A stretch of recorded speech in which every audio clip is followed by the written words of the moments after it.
Halo nakama, selamat datang di channel Anime OP.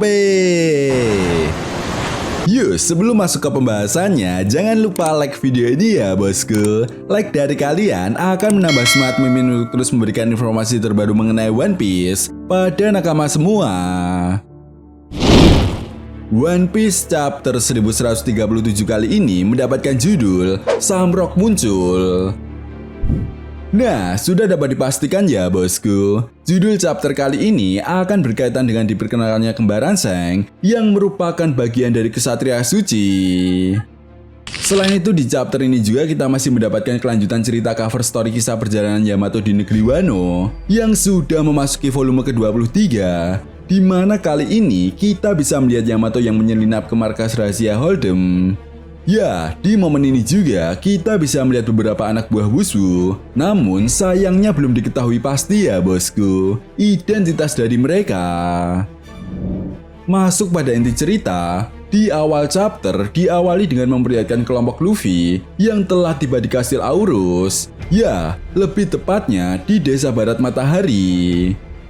Nah, di momen ini Rod menjelaskan bahwa kastil ini sudah lama tidak digunakan sejak Raja Haral wafat. Namun Rod terkejut ketika dirinya melihat pintu depan rusak dan para penjaga kastil tidak ada di tempat. Sementara itu, Zoro juga menyadari bahwa pintu depan itu telah dirusak dari arah dalam.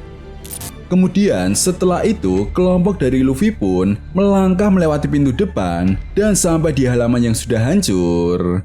Nah, di sini Rod menjelaskan bahwa bekas-bekas tersebut adalah jejak dari pertempuran hebat ketika Pangeran Loki membunuh Raja Haral.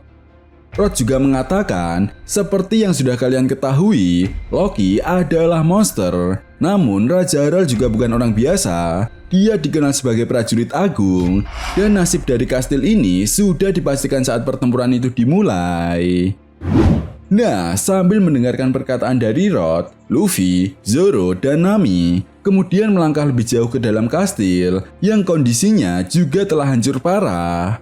Bahkan di lantai kastil terdapat banyak sekali kerangka raksasa. Rod lalu menjelaskan bahwa lebih dari 100 prajurit raksasa telah tewas di hari itu karena ulah dari Pangeran Loki.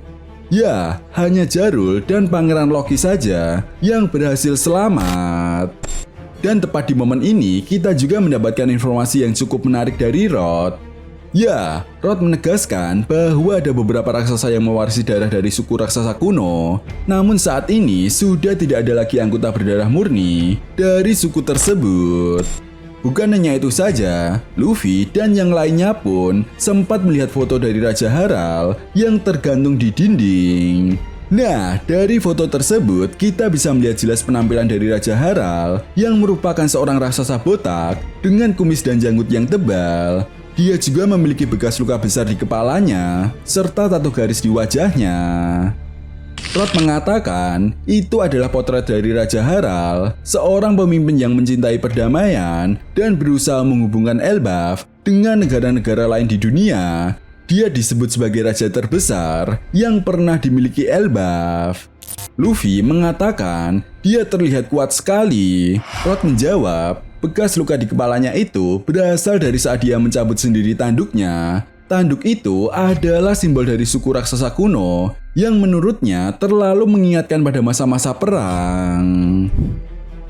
Selain itu, Rod juga menjelaskan bahwa Hajrudin adalah saudara tiri dari Loki. Hajrudin adalah anak dari Raja Haral dengan seorang wanita raksasa dari negara lain sebelum Raja Haral menikah dengan ibu Loki. Nah, karena ibu dari Hajrudin bukan berasal dari negeri Elbaf, dia pun tidak bisa menjadi Ratu Elbaf dan dianggap rendah oleh banyak penduduk yang ingin mempertahankan kemurnian garis keturunan Elbaf. Zoro yang penasaran pun lalu bertanya, kenapa Rod memilih bergabung dengan kapal Hajrudin yang memiliki darah campuran? Nah, saat Rod menjawab pertanyaan dari Zoro, tepat di momen ini kita bisa melihat sebuah kilas balik singkat yang menceritakan masa kecil Rod yang sering dibully karena dia seorang otaku. Namun di sisi lain, Hajrudin justru menghargai kemampuan Rod dalam menggambar peta, sehingga dia pun merekrutnya. Rod juga menjelaskan bahwa dulunya Hajrudin berhasil bertahan dari segala penghinaan karena dia memiliki darah campuran. Hajrudin juga memiliki tekad untuk menjadi raja dari semua raksasa dan menyatukan seluruh suku raksasa yang ada di dunia.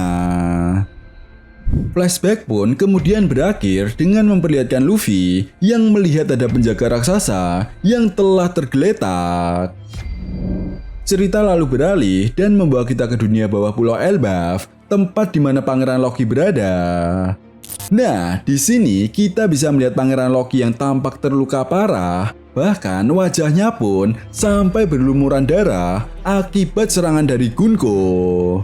Yap, rupanya Gunko ini menggunakan kekuatan buah iblisnya untuk memperbesar sepatunya agar bisa menyerang wajah dari Pangeran Loki dengan mudah. Di momen ini juga, Gunko lalu mengatakan, "Sekarang kau mengerti bukan? Loki, seperti yang sudah kukatakan, aku tidak bisa bergerak saat ini." Kembaran Seng lalu berkata, "Itu tidak akan mengubah apapun, bahkan jika kau bisa bergerak."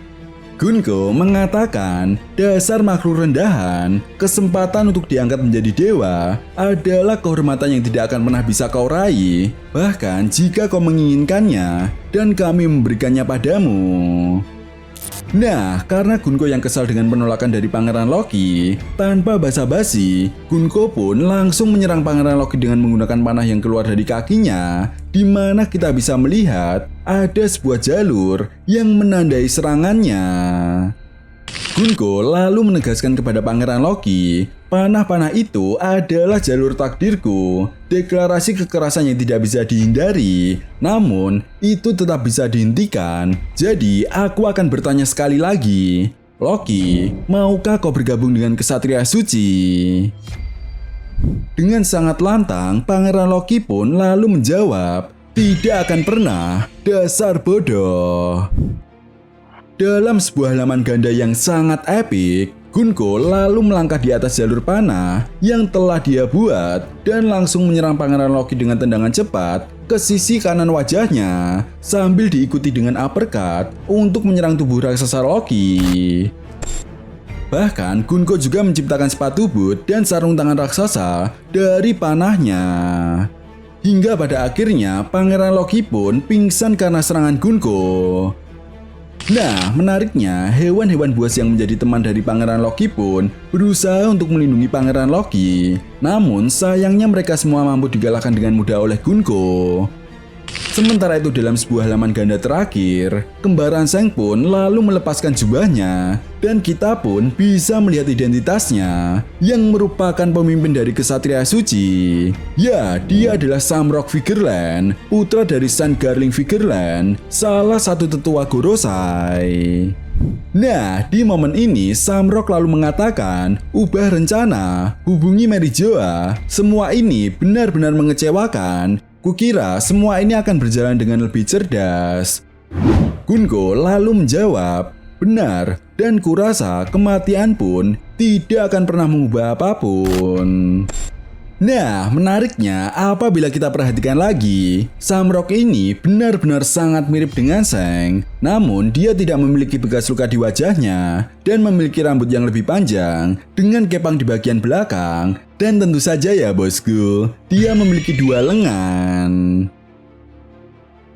Selain itu, penampilan dari Samrock pun diperlihatkan mengenakan seragam militer klasik seperti tentara Inggris atau Prancis pada abad ke-17 dengan sepatu boot tinggi, sal di leher, dan pedang di pinggang.